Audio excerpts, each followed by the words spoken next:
Mamai Flabo, the time has come for us to show our satisfaction with the performance of the United Workers' Party, because we have delivered on the promise that we made to you, the people of St. Lucia. It is my pleasure, ladies and gentlemen, citizens of St. Lucia, to welcome you to the first ever Flabo Live!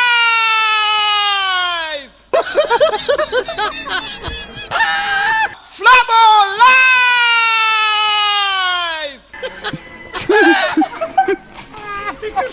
That is not the end of it.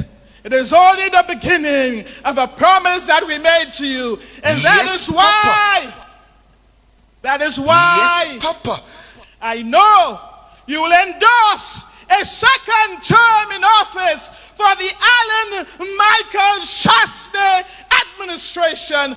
Ladies and gentlemen, Mamai Flabo, I know that you will agree with me that when we came to you and we said to you that we would deliver a globally competitive education, that we would repair a broken education system, that you knew we would because you afforded us the opportunity to, and we have delivered. Education Minister Dr. Gale Rigobert, and by extension the government of St. Lucia, was criticized by the opposition senators during the last sitting of Senate.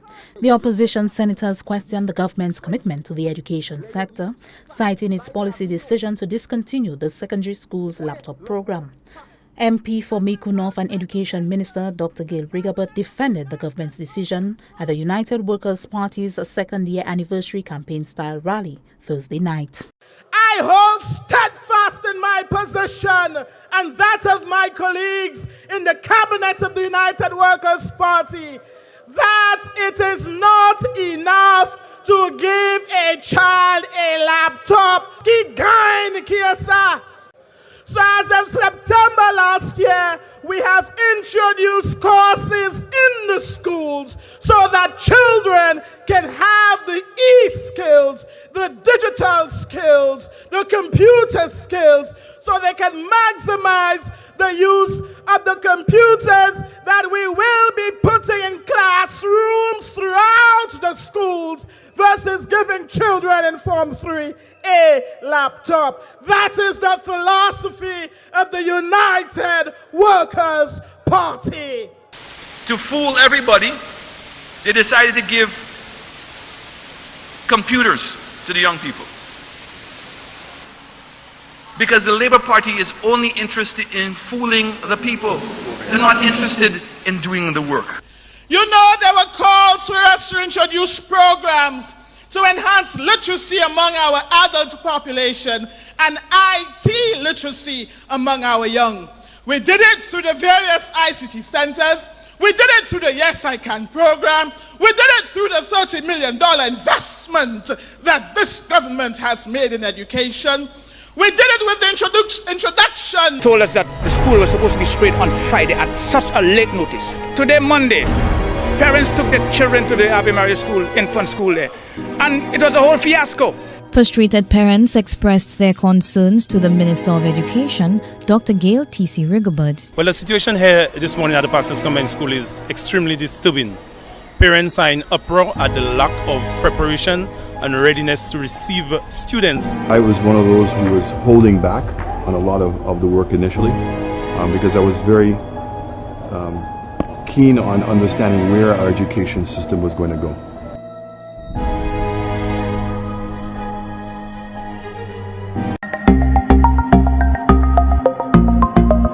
In 2018, the state of disrepair to school buildings was at staggering levels. That injection of $10 million, of course, has gone a long way to bring some relief to our teachers and our students.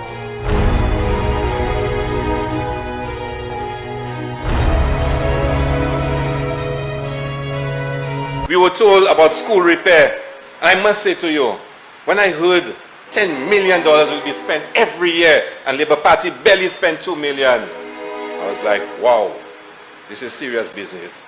But I did not know that 2 million under Philip J. Pierre goes a lot further than 10 million under this present government. That 2 million, that 2 million goes a lot further than that 10 million.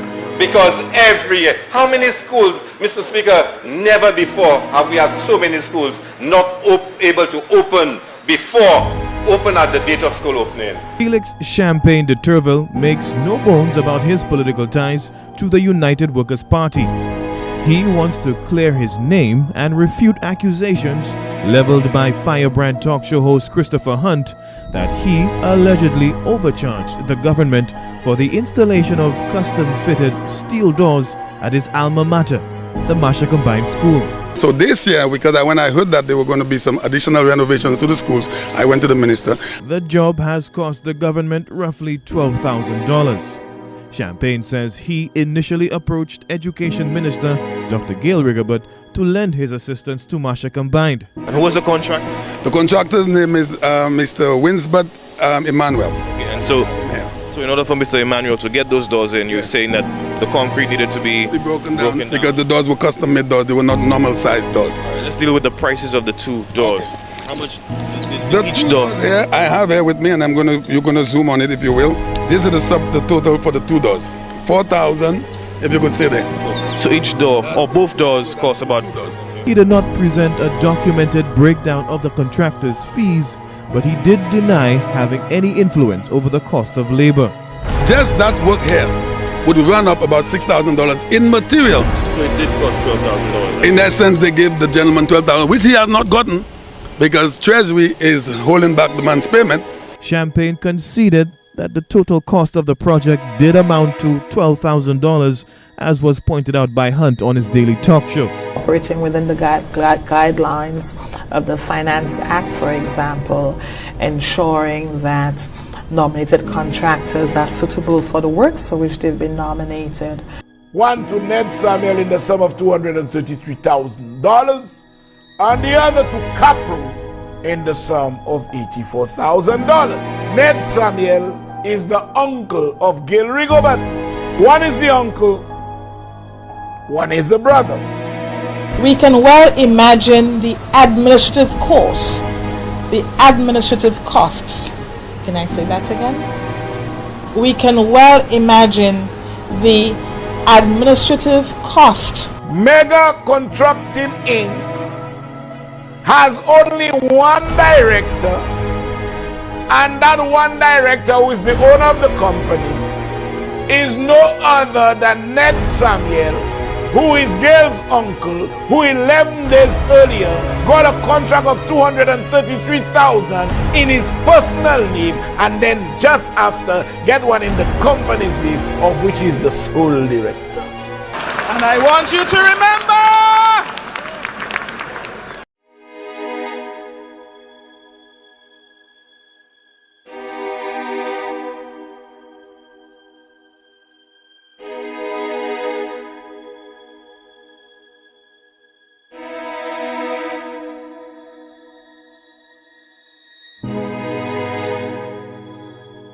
Prime Minister and my cabinet colleagues have realized that the allocation for school repairs this year was woefully inadequate.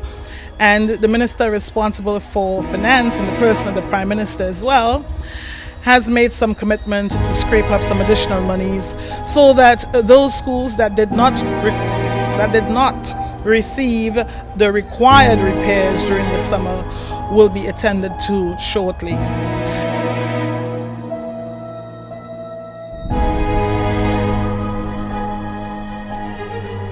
So I'm being asked as the Minister of Finance, make monies immediately available, which those funds are not necessarily available. Okay? But I believe that the curriculum needs to change. And before you design or build any new buildings or fix up the buildings, you must understand what that curriculum is.